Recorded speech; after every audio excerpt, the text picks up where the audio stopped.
The intercom crackled just as the aircraft lurched, sending coffee into the aisle and prayers into the cabin air.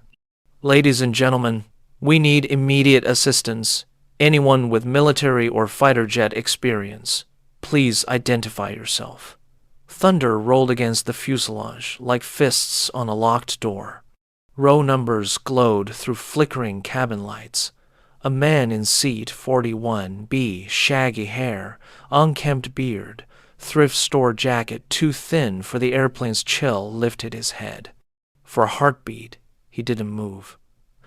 Then the 747 dropped again, oxygen masks trembling in their panels. And somewhere a child started to cry for her father who wasn't there. Jack Miller hadn't planned to be on any plane, much less this one that clawed at black weather over the Atlantic. That morning, a gate agent from a charity he'd once helped sweep a shelter with had pressed an unused voucher into his palm. It expires tonight. If you can get to Boston, there's work waiting. The agent's eyes were kind, the sort that noticed what others refused to see. Jack stowed his pack under the seat and folded in on himself, invisible on purpose. Now the intercom begged again. Any fighter, pilot, Air Force, Navy, anyone. The cabin tilted, lights guttering. A man in first class, the sort of suit that cost more than apartments, half stood and announced, "I've flown dozens of times in Gulf Streams. I can help." A flight attendant sprinted to him, voice tight. "Sir, we need military experience," he puffed. "Flying is flying."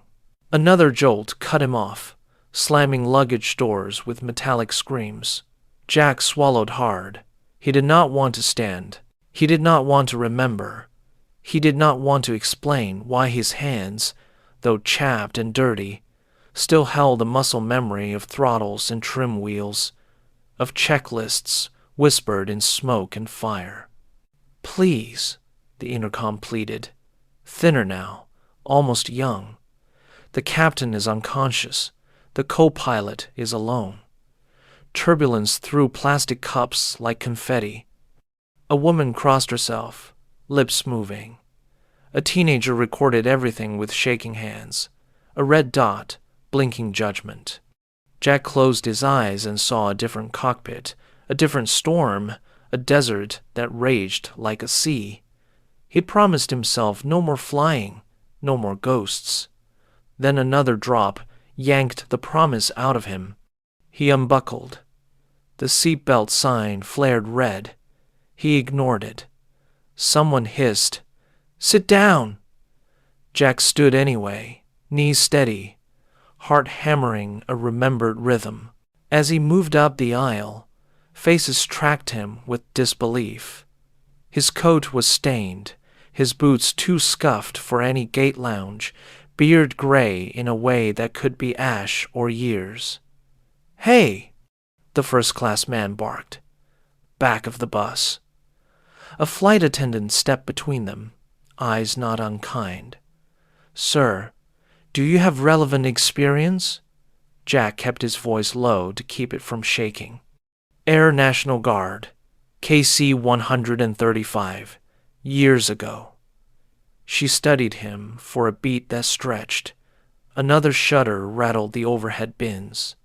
"Come with me," she said then, to her credit. "Hurry." The aisle made a path. Behind the reinforced door, the cockpit was a narrow world of alarms and rain-lashed night. The co-pilot nameplate, Ward, looked barely 30, sweat bright on a young face. The captain slumped, mask to his mouth, eyelids fluttering. "Hypoglycemia may be a seizure," Ward stammered. "I can't raise ATC. Weather's blocking I've never." Jack's hands found the back of the right seat, like a man who had been here yesterday, not a lifetime ago. "First, breathe," he told Ward, voice flattening into instruction. "Then tell me what you've got." Ward gulped air, glanced at the panels. "Mach, dust 79, 37, 0. Crosswind shear, Severe. Okay, Jack said softly. He reached without thinking, silencing a non-critical chime. We're not beating this squall line. We're going through and down. Ward blinked, startled by the calm. Through? Jack pointed. That notch, see the echo gap between cells? It won't last.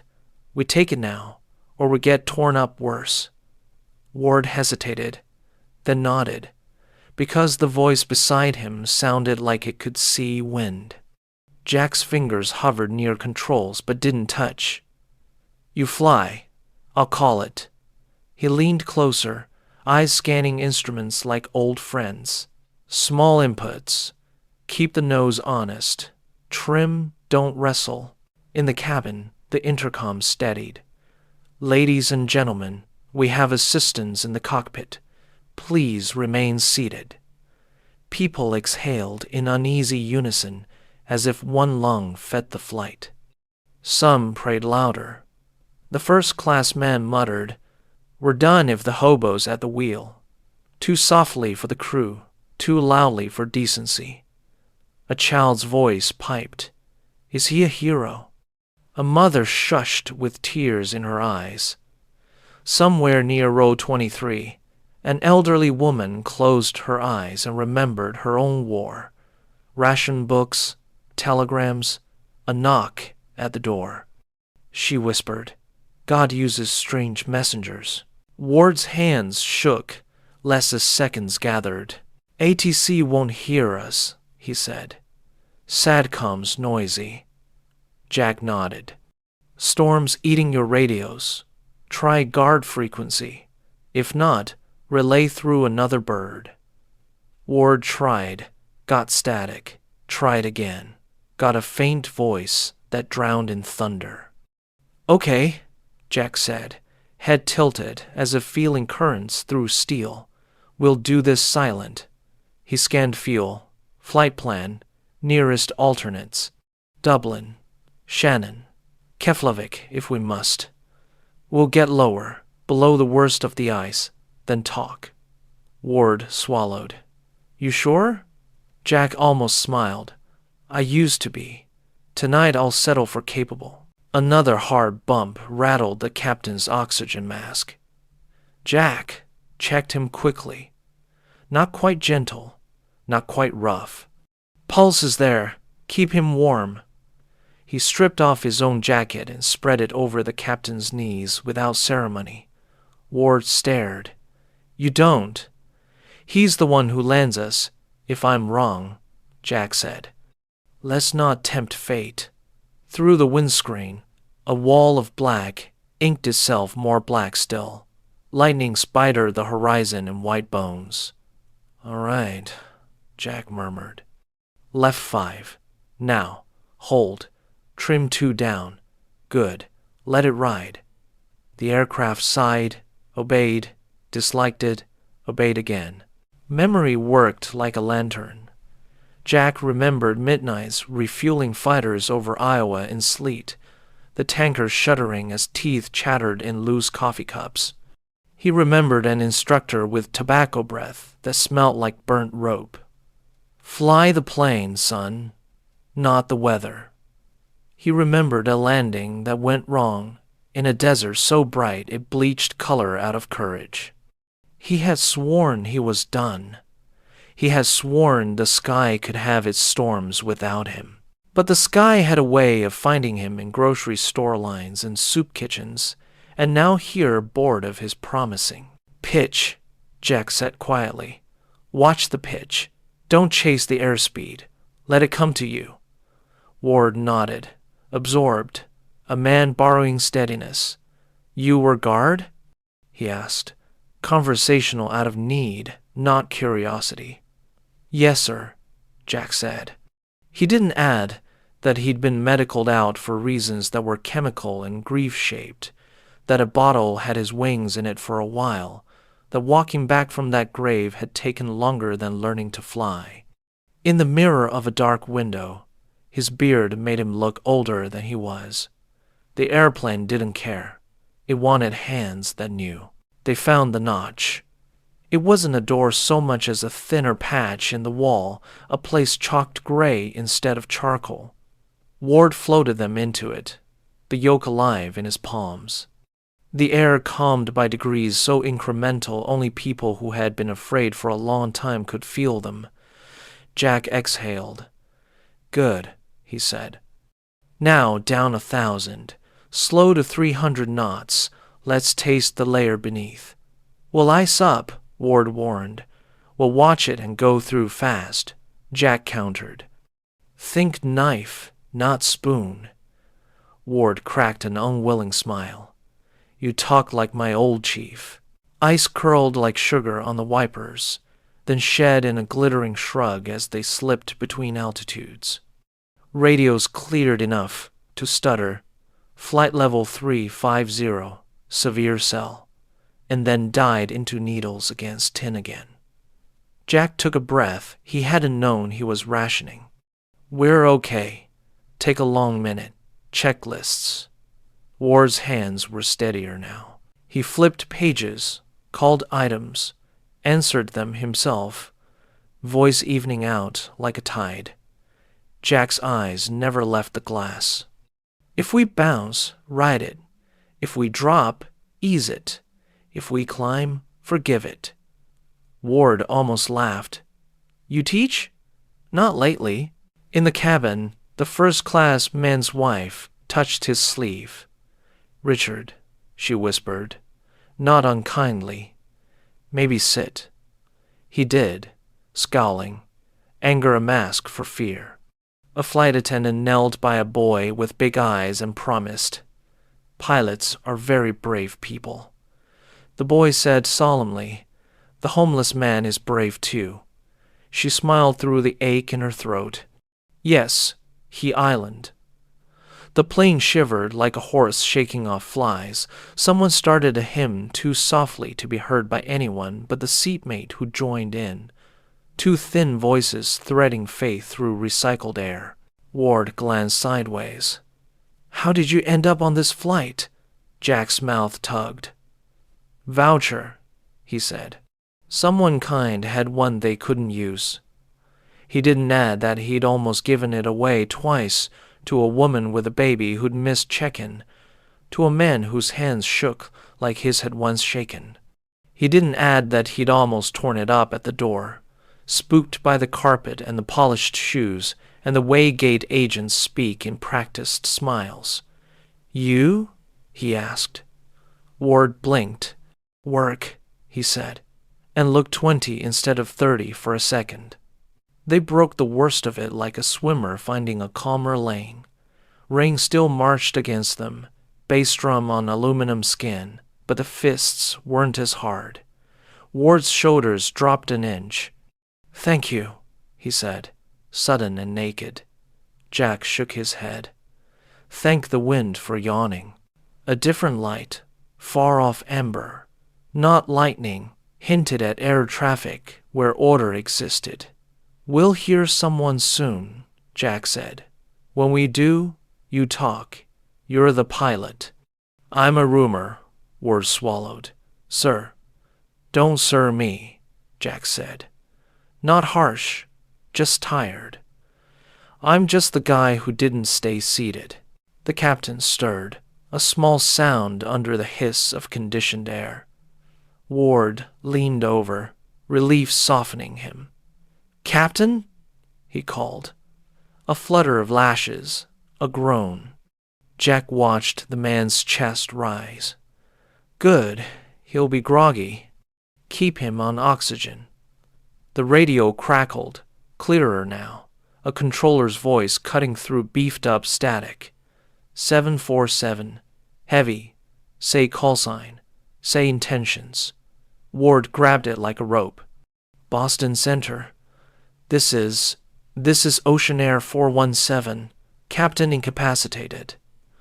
Request vectors and priority descent." The controller took one beat too long to answer. "Ocean Air 417, roger. Stand by. Here's where we earned the seat," Jack murmured to no one. He nodded toward a gap in the scroll of weather on the scope. "There. Ask for that corridor. We'll take a stair-step down. Watch the temps." Ward relayed, got approval, nudged them lower. Frost laced at the window edge, then melted away in little rivers that made night streak. Jack had not wanted to be kneaded again. The kneading had a way of burning holes in a man. But as the altimeter unwound and the air softened, he found an old, terrible joy, waking up the joy of bringing people home. In row 41B, Jack's empty seat still held the shape of him. A flattened pillow, a cheap paperback with a folded corner, a plastic cup with water he had sipped like it was a promise. Passengers craned for news no bulletin could give, measuring hope by the tremor in the floor and the tone of a voice they couldn't hear. Up front, Jack rested one hand on the seat back, steady as a nail pounded into an old beam. "One more notch left," he told Ward. "Then we're through, and the ground will start to believe in us again." The plane listened and obeyed. Boston Center's voice steadied like a hand on a shoulder, vectoring Ocean Air 417 toward a thinner band of weather while the altimeter unwound in disciplined clicks. "Descend and maintain 240. Expect further." Ward read it back. Voice still a shade high, but under control now, riding the trim like it was a living thing instead of a rebellious one. Jack watched the tapes and needles settle, then the horizon black on black find a cleaner edge. In row 41B, an empty seat cradled a paperback with a bent page. The woman beside it touched the book, as if touching a blessing. "Cabin," Ward said, keying the interphone. "Flight attendants, be seated for the remainder of the flight." A pause, then a calm soprano. "Copy." Jack imagined carts stowed, hands held, whispered promises traded across armrests. He glanced at the captain, still breathing steady, still out. "When we're through 20, try him again," Jack said. Ward nodded, adjusting power in small, respectful moves. Rain lessened from wild fists to an annoyed patter across the windshield. The wipers made a soft, metronomic complaint. The airplane, relieved of insult, remembered dignity and flew like a lady again. "Fuel status?" Jack asked softly. Ward scanned, did the math twice, then once more because fear is a poor accountant. "Good for Boston with reserve. Providence and Hartford as alternates." "Keep 'em in your pocket," Jack said. "Storms make liars of forecasts." A new controller handed them off. Another voice lower. Boston Gravel took them in. Jack relaxed a fraction. He could feel land underneath all that black now, not ocean. Land had decisions in it. Land meant choices that didn't involve raft drills and flares and the long, punishing arithmetic of cold water. In the cabin, the first-class man had stopped muttering. His wife had slid her hand into his, and he let it stay, eyes glossy with a boyhood fear he'd never admitted. The boy who'd asked if the homeless man was a hero pressed his forehead to the window, tracing raindrops' races with one finger. The elderly woman who'd hummed a hymn coughed once, then went back to silent prayer, not bargaining, just the quiet kind that asks for mercy on stubborn people. A flight attendant tucked a blanket around a sleeping toddler and whispered, "Almost there, baby. Almost." Ward's breath grew longer.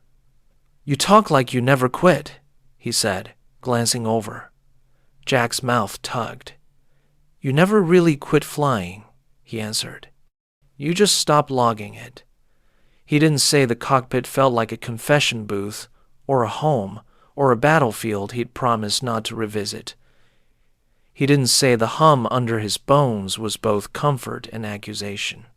Instead, he pointed to a pale smear on the scope. "That's our gap. Ask for a left turn to 210. Then a shallow descent through 1-8 to 1-4. We'll get below the worst chop. Clearance came like permission to exhale. Ward eased them left. The nose followed willingly. Good, Jack murmured, the word as much for the aircraft as the man.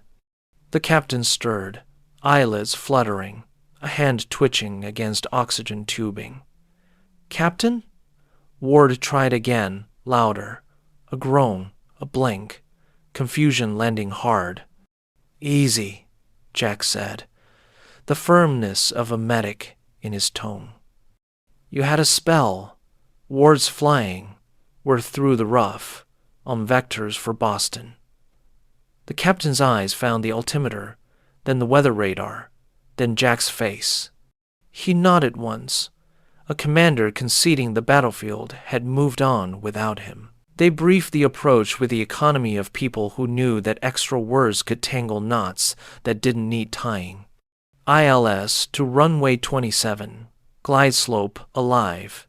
Missed approach straight ahead to 3,000 if the needles misbehaved or a wind shear devil reached up again. You fly, I'll call, Jack said to Ward. Though he could feel the captain gathering himself for the handoff, no one would shame him for declining. Ward's cheeks colored with equal parts nerves and pride. Aye, he said, and the single syllable landed like a salute. At 14,000, the clouds began to fray, smudges of lighter gray, sneaking into the endless dark. Boston approach came on the loop with that dry, hockey rink calm. Ocean Air 417, reduced to 250, descend and maintain 10,000. Expect the localizer, 27. 250, 10,000, expecting 27.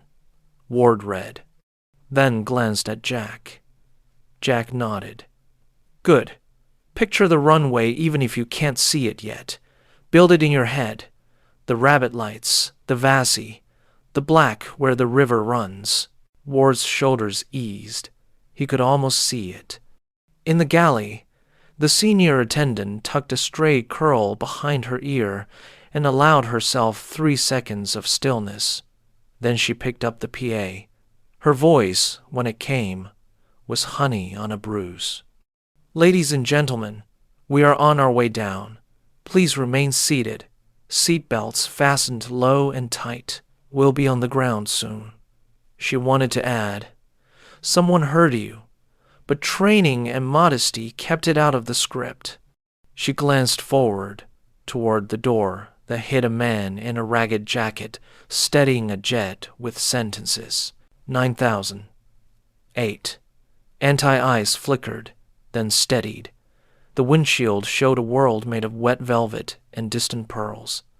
The captain cleared his throat, found his voice small but serviceable. I can take radios, he offered, humbling himself without fuss. Do it, Jack said.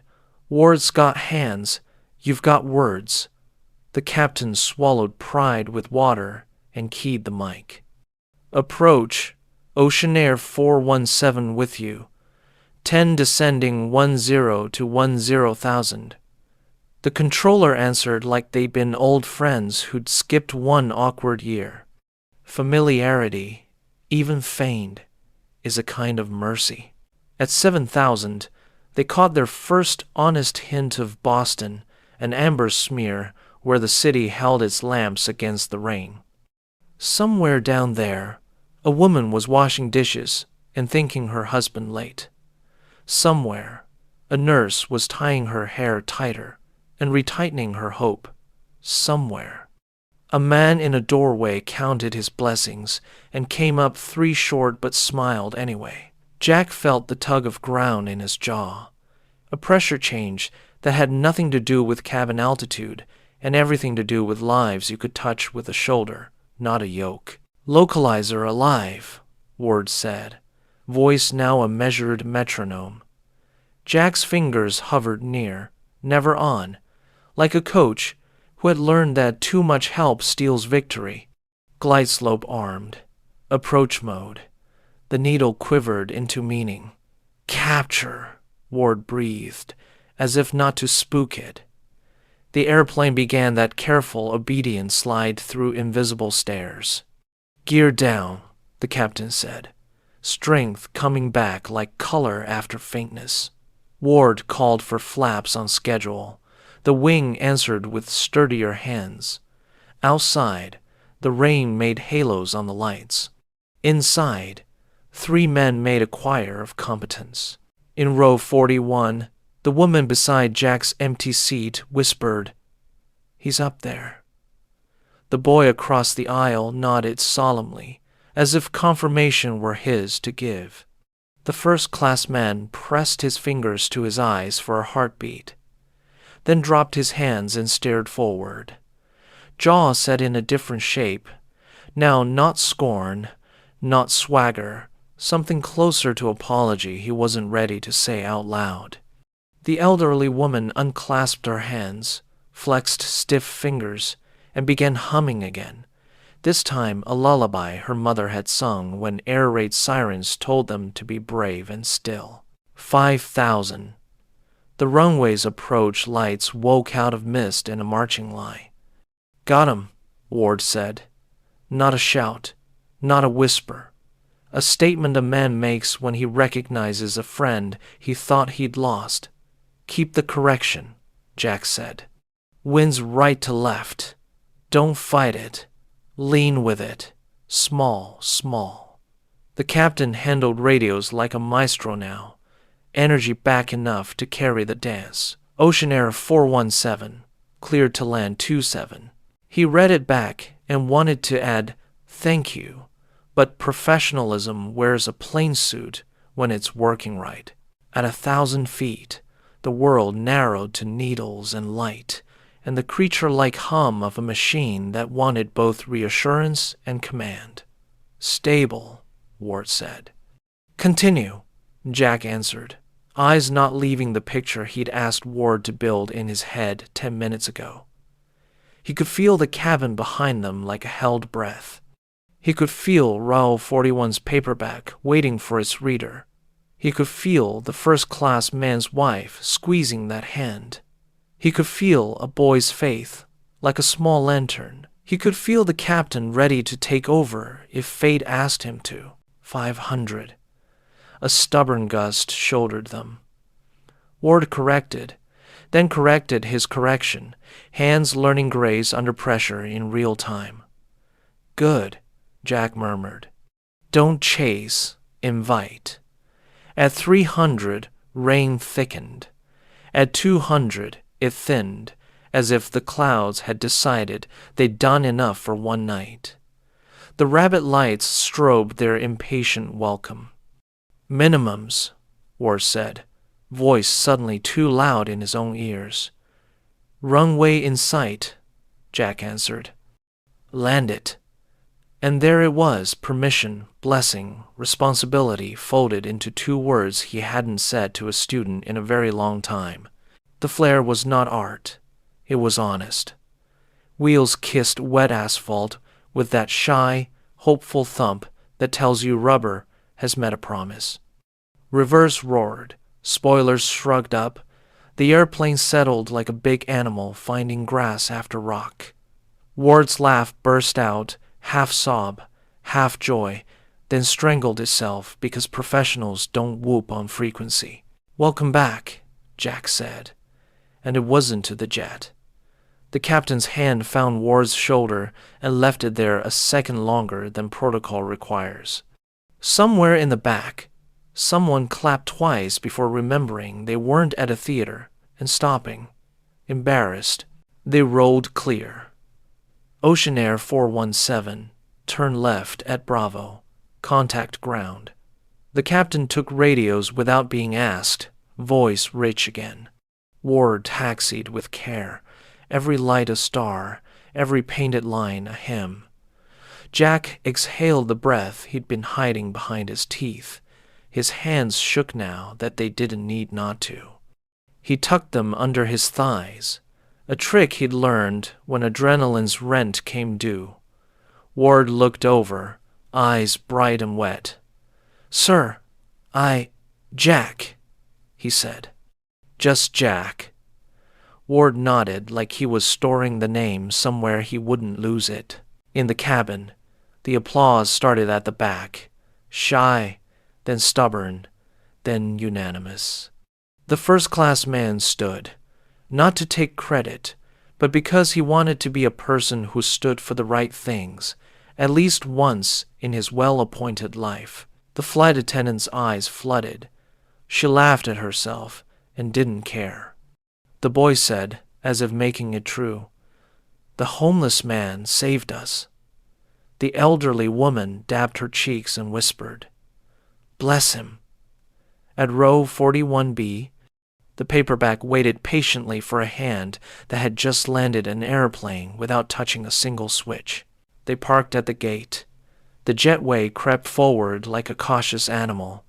Checklists hummed, switches clicked. The captain finished the ritual of shutting down.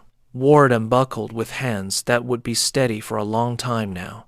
Jack stood in the doorway between worlds, that little step from cockpit to cabin that is shorter than a thought and longer than a life. He looked at the captain, at Ward, at the rain silvering the window. "You brought them home," he said. Ward shook his head. "We did," Jack almost argued. Instead, he nodded once and turned toward the cabin as the door opened. The cabin door swung inward, and the night air rushed in, damp and honest, smelling of rain and jet fuel and ground. Passengers stood too soon, then sat again at the attendant's gentle insistence, a choreography of relief and impatience.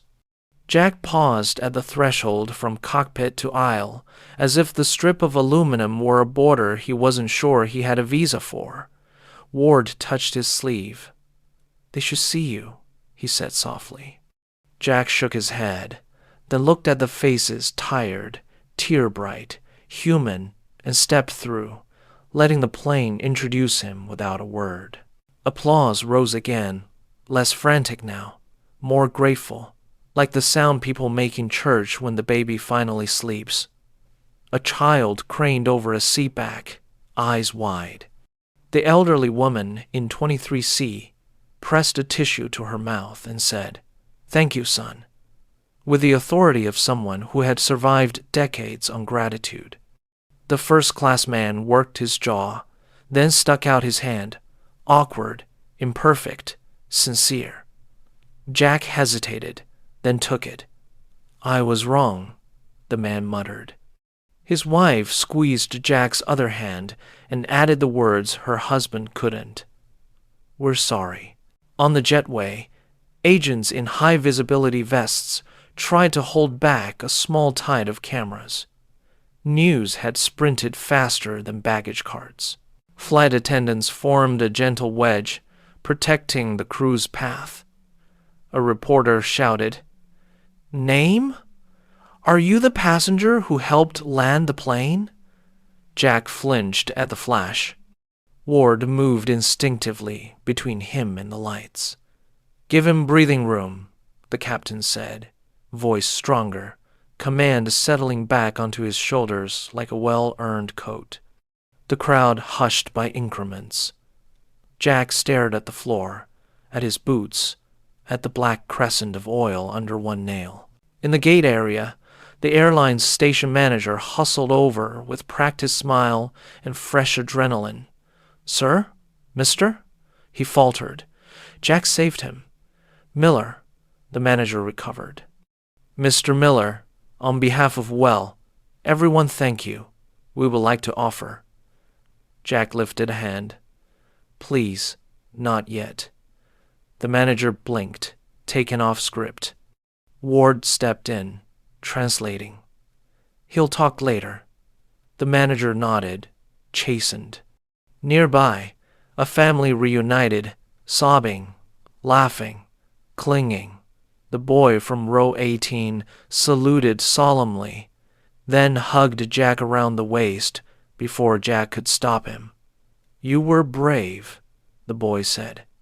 Jack's mouth tugged. "We tried." They were shepherded to a small conference room that smelled faintly of coffee and carpet cleaner. Someone brought water. Someone else brought a tray of sandwiches nobody wanted. A company nurse checked the captain again, pronouncing him lucky and stubborn. Legal took notes. PR drafted statements. Through it all, Jack sat on the edge of a folding chair, pack at his feet. Rusty's remembered weight, an ache in his chest. He wished the dog could materialize from habit alone. Lay a head on his knee, anchor him to something that wasn't fluorescent light, and questions. Mr. Miller, a woman from the airline began gently. We're preparing a press release. May we include your name? Jack rubbed his beard, buying seconds. Names have gravity. He had learned that on nights when giving one meant police and holding one meant sleeping in peace, Ward caught his eye. You choose, he said simply. Jack inhaled, tasted paper and coffee and rain. Use it, he decided. But the story isn't me. It's people doing their jobs, and a lucky gap in a mean sky. The PR woman nodded, a little moved, and crossed out 2 adjectives. The captain insisted on standing to shake Jack's hand. You saved my crew, he said. No embellishment, no ceremony. Jack looked at Ward. We saved them. The captain's eyes warmed. He liked men who shared credit the way farmers share bread. If you ever want a cockpit jump seat again, he added, it's there. Jack's smile was small, private. I won't press my luck. But the invitation slid into a pocket where he kept 3 pennies, an old photograph, and the other things that were proof he existed to more than a census. By dawn, the airport's storm had downgraded to a sullen drizzle. The airline offered a hotel room, a car, a very nice bathrobe. Jack declined the car and the robe. He accepted the room because Ward, who hadn't learned to take no from weather or fate tonight, pressed the key card into his hand and said, Sleep. In the elevator, Jack watched his reflection, the coat, the beard, the years, and had the odd thought that the man in the mirror looked like a missing person, found, after a long time, less alive than remembered, but more needed than expected. He slept without dreams and woke with hunger, the good kind that means your body remembers it has work to do. The TV murmured from the dresser, cycling B-roll. The storm, the runway, the headlines helmless hero, helps land transatlantic flight. Someone had capitalized compassion wrong, and Jack almost laughed. He turned the volume down and ate an apple from the courtesy basket, like it was a lesson in gratitude. By the time he laced his boots, the world had named him. He wasn't sure he wanted what came with that. Downstairs, Ward waited in the lobby, holding 2 coffees and a paper bag that smelled like eggs and pepper. Thought you'd run, he said, half tease, half truth. Jack shrugged. I've run enough. They sat by a window, watching wet taxis blur. Ward cleared his throat. I asked around. The guard confirmed you. Instructor signed your evils like you were his favorite headache. Jack snorted. He smoked like a chimney and swore like a poet. Ward grinned. The laughter loosened something knotted. For a moment, they were just 2 pilots chewing bad breakfast and better silence. Come to Recurrent with us, Ward blurted then, surprising even himself. Sit in the sim, talk to new hires about what the book tries to say, but can't. Jack stared at the steam rising off his coffee, as if answers might condense there. I haven't been anyone's example in a long time. Ward leaned in. You were last night. Jack swallowed. Pride and fear make a noisy duet. He listened until the notes resolved. 1 session, he said. No promises. Ward's grin put weather to shame. The airline's gift came in a tidy envelope, a year of travel vouchers, a prepaid card, a letter embossed in earnest. Jack turned the card over in his fingers, remembered a different card he'd once refused to take from a different kind of rich man, remembered what he'd learned about dignity and acceptance since. He looked at the letter again. "We are grateful. Please let us be." He nodded to no one. "Okay," he told the room, "but on my terms." He tucked the envelope beside the photo and the pennies. Outside the terminal, rain thinned to mist. He caught a bus that made too many stops and met people he recognized. The overnight custodians with sore feet, the line cooks with raw knuckles, the nurse with a coffee she clutched like prayer.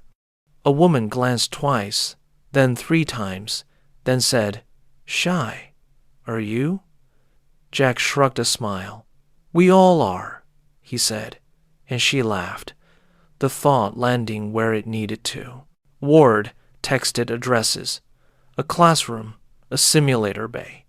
The room buzzed when Jack walked in. Whispers, curiosity, late-night headlines made flesh. He cleared his throat and told them what mattered.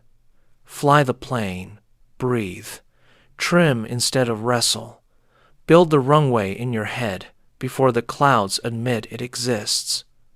He told them what the book didn't. About shame that rides shotgun, about grief that fogs instruments, no checklist clears, about asking for help before the stall horn blares. No one took notes for a minute, then everyone did. Ward stood in back and forgot to blink. Afterward, a new first officer hung back, 23, and trying to look older.